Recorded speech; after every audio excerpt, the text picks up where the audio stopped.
We'll start with this Fox News alert. The FBI is offering a big reward for information regarding a protester who appeared to fire a gun at federal agents during a California immigration raid yesterday. Jacqui Heinrich joins us live from the White House. Good morning, Jacqui. Good morning to you guys. The FBI is offering $50 grand to anyone who helps them identify and convict a protester who allegedly fired a gun at federal immigration officers. That moment was captured by local news cameras. Federal immigration officers were carrying out a raid with a search warrant at a Southern California marijuana facility.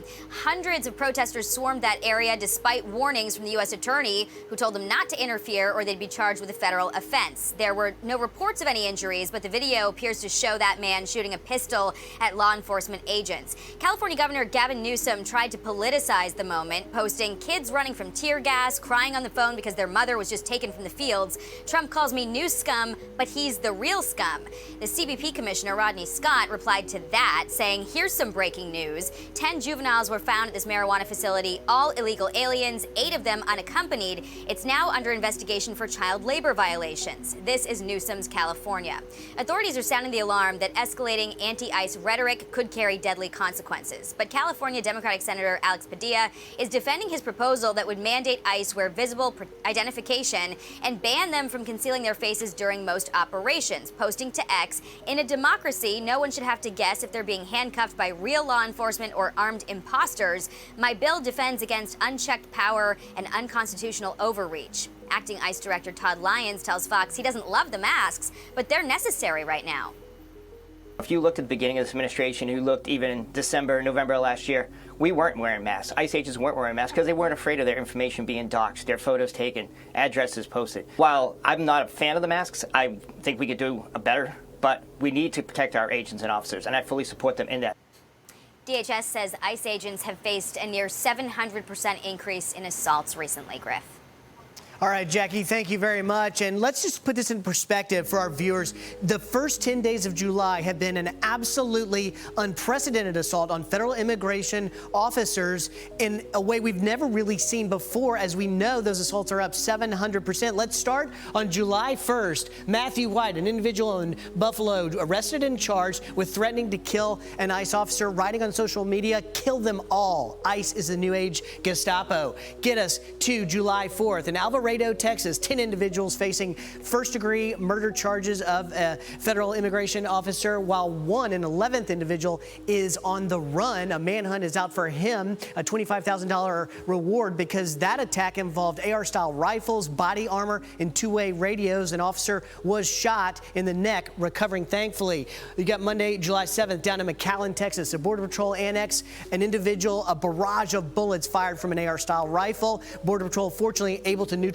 that and killed the individual, but raising security concerns at all Texas Border Patrol facilities. July 8th, the next day, Senate Democrats don't read the room on the threats to federal immigration officers, and you have Senator Cory Booker and Alex Padilla dropping legislation to force ICE agents to take their masks off, putting them and their families at greater risk of being doxxed. Same day, 4 arrested in Van Nuys, California, literally putting tire spikes down to disable ICE vehicles because they oppose a lawful federal immigration operation. Also on the same day in San Francisco, you've got protesters violently confronting ICE officials and officers trying to take into custody the criminal illegal aliens that had been marked for deportation, just carrying out the laws Washington passed, but yet they violently are getting in the way. And then, of course, what we've all been watching all morning long out in Camarillo, California, a major raid. Those agents were being pelted with rocks, assaulted, fireworks, and the one individual that appears to fire a handgun at ICE officers. And guys, the part of this story that's just heart-wrenching is that there were 8 unaccompanied minors that had somehow been trafficked into this situation, a total of 10 juveniles, 8 unaccompanied, that were apprehended in this raid out in California. I mean, this makes me so mad. I don't know how anyone could take in what you just walked us through. And especially looking at, potential labor, what they did with these children, the 8 unaccompanied minors, the 10 children that were found on this marijuana farm, and conclude that law enforcement is the problem, right? That ICE is the problem in this country, or ICE agents are hero, as are all law enforcement officers. Just recently, they nabbed an MS-13 kingpin who is wanted for 5 murders in El Salvador and on its top 100 most wanted list. You had Attorney General Pam Bondi at the end of last month announced that federal authorities had arrested 2,700 Tren de Aragua gang members. I'm sorry, the people who are out there arresting and deporting those people, they are the heroes, not the villains, yet the Democrats see them as the villains, not the heroes. And Border Czar Tom Homan was with us the last hour, and he talked about those unaccompanied minors found at the weed farm. Certainly upsets me, and like I said, you know, the work men and women of ICE are doing is incredible. Look, we're looking for over 300,000 missing children. We've already found 10,000. Have you heard that anywhere? No, the media is simply not covering it. And look, this should be a nonpartisan issue. Arresting public safety threats and national security threats, everybody be on the same page on that. Rescuing children, I mean, it should be a nonpartisan issue. Everybody should be in lockstep on that, but they're not. The media's lying. The Democrats they don't want President Trump to be successful. I got news for them. We are being successful. Every illegal alien public safety threat we arrest makes this country safer. Every national security threat we take off the street and deport makes us safer. And we're rescuing thousands of children. The lives saved every day by ICE, the lives saved every day by Border Patrol, you know, are in the hundreds. So it's the only thing I can think of, Griff, if they hate President Trump more than they love their community. So you're talking about a situation where you have these ICE officials trying to solve a human catastrophe that was entirely caused by Democrat politicians over the past 4 or 5 years. You have an investigation into child slavery, and then you have actual, as you went through, violence being committed against officers who are sworn to uphold the law and enforce the laws, including ICE agents being fired at. And you have Gavin Newsom, the governor of California, who many Democrats view as the top person who could potentially run against, get the party's nomination in 2028, condemning the officers and condemning those trying to enforce the law. That's the situation where, the rest of the country has moved on to trying to enforce the law, but that's where the Democrat Party is stuck. And you can't underscore the part about where Tom Homan was talking about rescuing these children. Gavin Newsom and all the Democrats need to remember, we can show you back a couple years ago in McAllen, by the way, the same city where we had that attack on the Border Patrol, these children that were trafficked across the border unaccompanied. You can see here, I'm with Texas DPS. That boy was 6 years old with nothing but a little card around his neck with a name and a phone number of someone to contact. He was literally, we found him in the early hours just walking across, terrified. The rescue of the 8 unaccompanied minors in Camarillo, California, these are the most vulnerable individuals that were caught up in a chaos of the Biden administration, and now out there, how many more are out there as ICE tries to carry out? Because it's not about the kids; it's about protecting criminals. That's what the Democrat Party is about. I mean, that's exactly what's happening. That's what it's about. It's about protecting criminals. It's about going to El Salvador for people like Gilmore Abrego Garcia and for, shielding Tren de Aragua, not about protecting American citizens. It's all about them maintaining their power.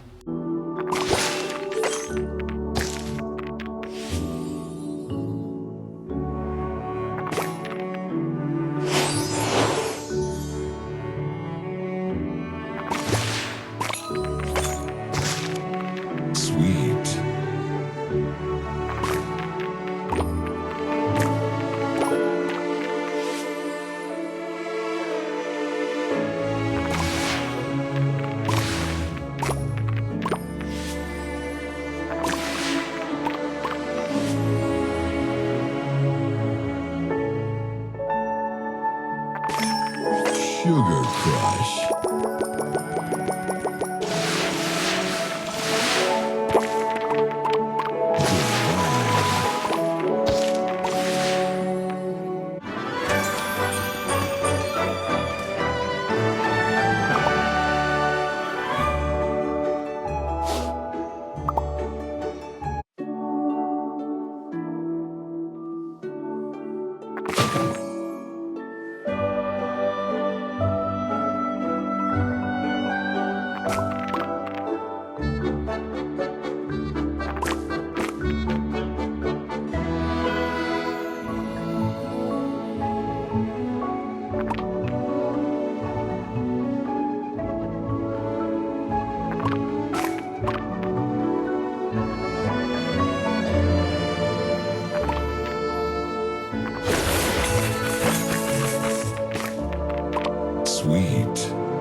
Sugar Crush.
The Sugar